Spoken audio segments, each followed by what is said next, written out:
What is causing your vertigo? I'm so glad you're here. I'm so glad you are asking this question because this is the right question to ask.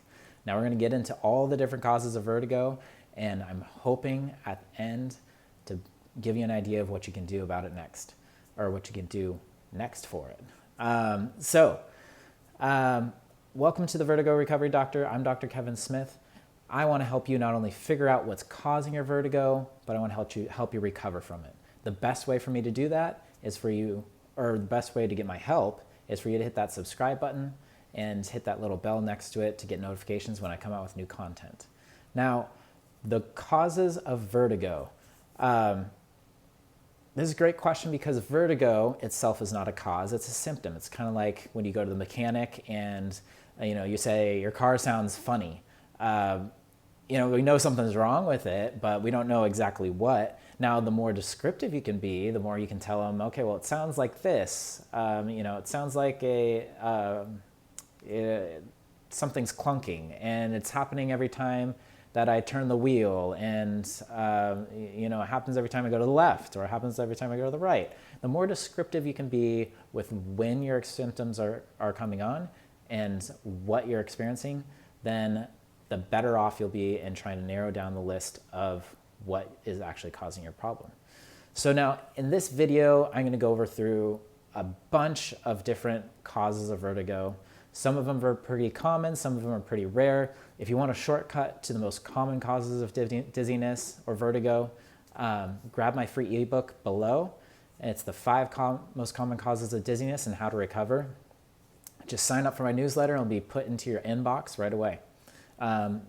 Now, I'm going to break it down into different areas of the body that can be causing vertigo because there's so many different causes, and I may not cover all of them, but I cover a lot of them. So, all right, let's start with the cardiovascular system.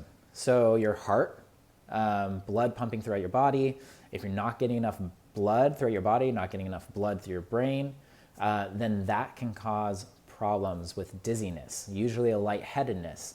So one common problem is orthostatic hypotension, where you go from sitting to standing, you get this drop in your blood pressure that causes lightheadedness. Sometimes people describe it as a fainting sensation. Sometimes people describe it as, lightheadedness, or that they're going to lose their balance.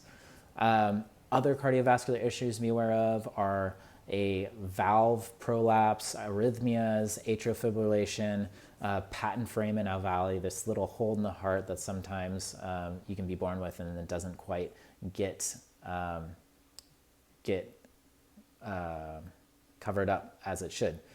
Now, anemia is another thing to look at. If you're not carrying enough oxygen throughout your body, then that can cause lightheadedness as well.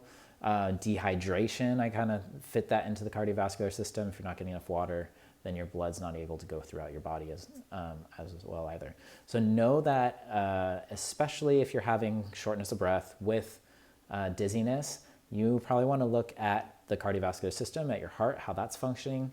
Maybe also look at the pulmonary system. So your lungs, how are your lungs functioning? Do you have COPD? Do you have, post-COVID?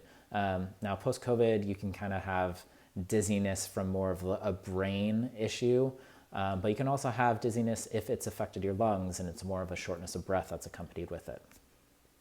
Now, with the lungs, do you have pulmonary hypertension or pulmonary embolism or asthma, something that's not allowing you to get enough oxygen and causing you to feel lightheaded? Again, you might be looking at some more symptoms of shortness of breath along with your dizziness.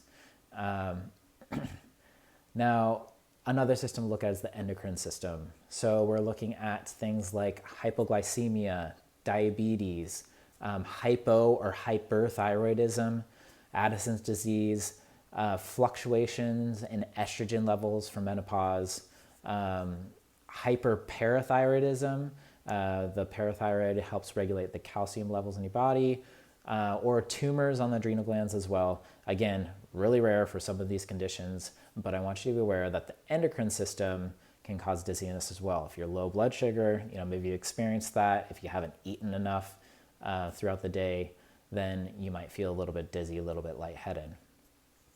And if your hormone levels are off, then that can make you feel dizzy as well.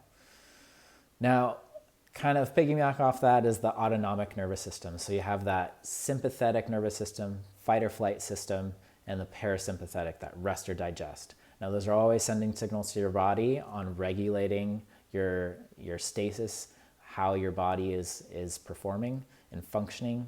And if you have something that's throwing it off, then that can cause dizziness. So one condition is POTS, postural orthostatic tachycardia syndrome. This is kind of a hallmark of this is when you change positions or stand up, you have a really elevated heart rate, probably something that you would see when you're exercising or running, but you're just standing, not doing anything. And it's causing you dizziness because there's more, your heart's pumping harder than it needs to at that moment in time. Other things like vasovagal syncope, where you might have some kind of fainting episodes, multiple systems atrophy, which is another rare condition, pure autonomic failure, autonomic neuropathy, chronic fatigue syndrome, Horner syndrome. Again, a lot of rare conditions here. But I want you to be aware of things that could be causing dizziness.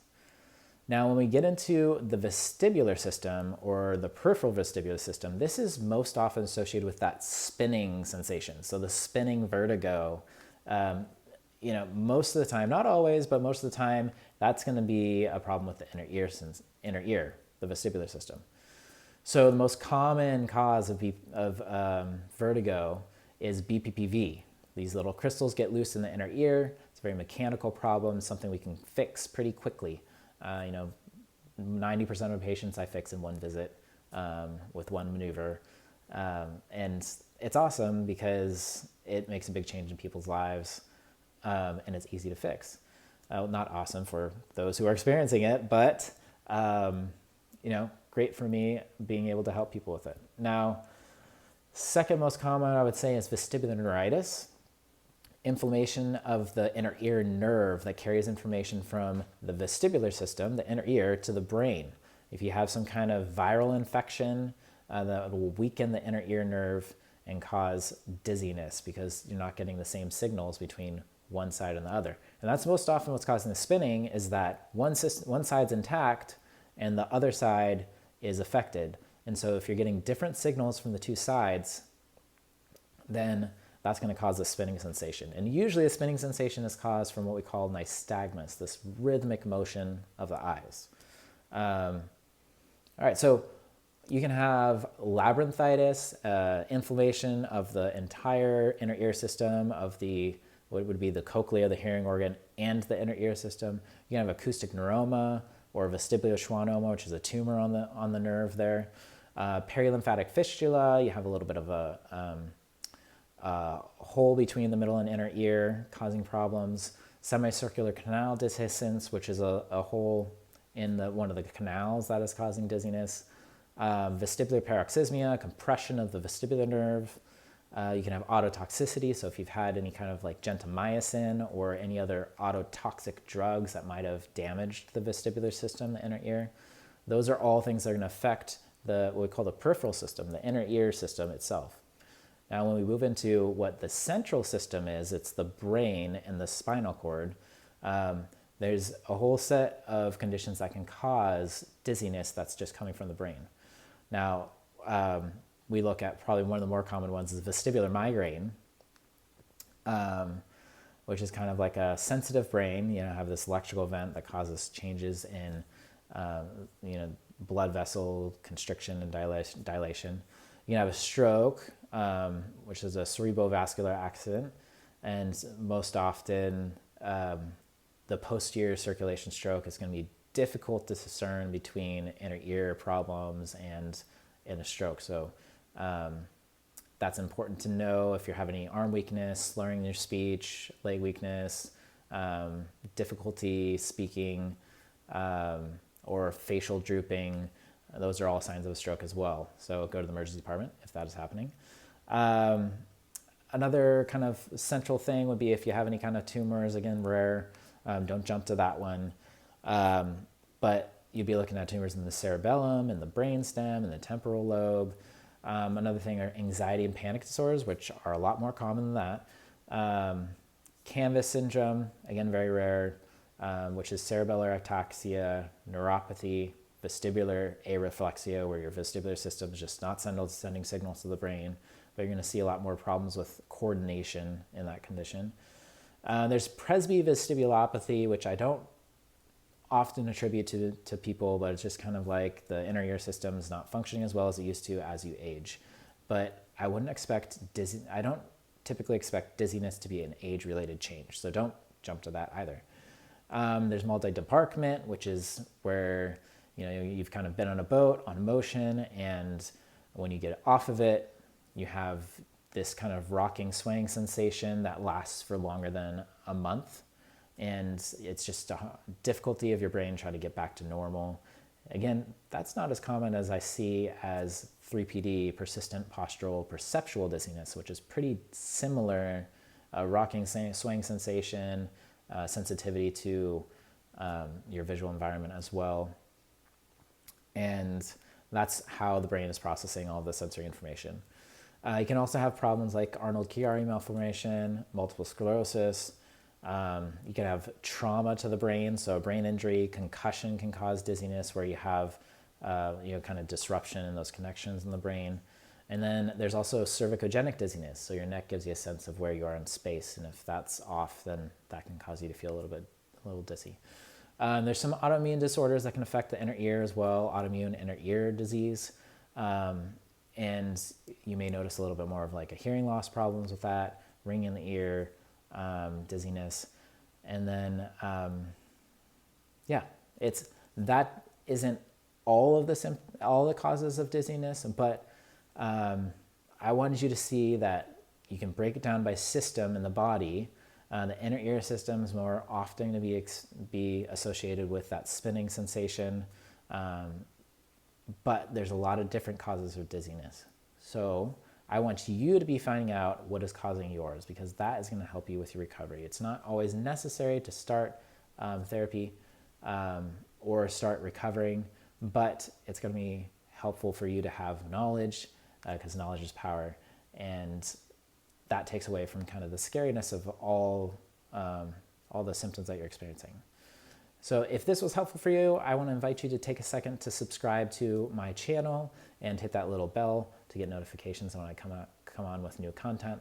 But thank you for watching, and if you have any questions, please feel free to reach out.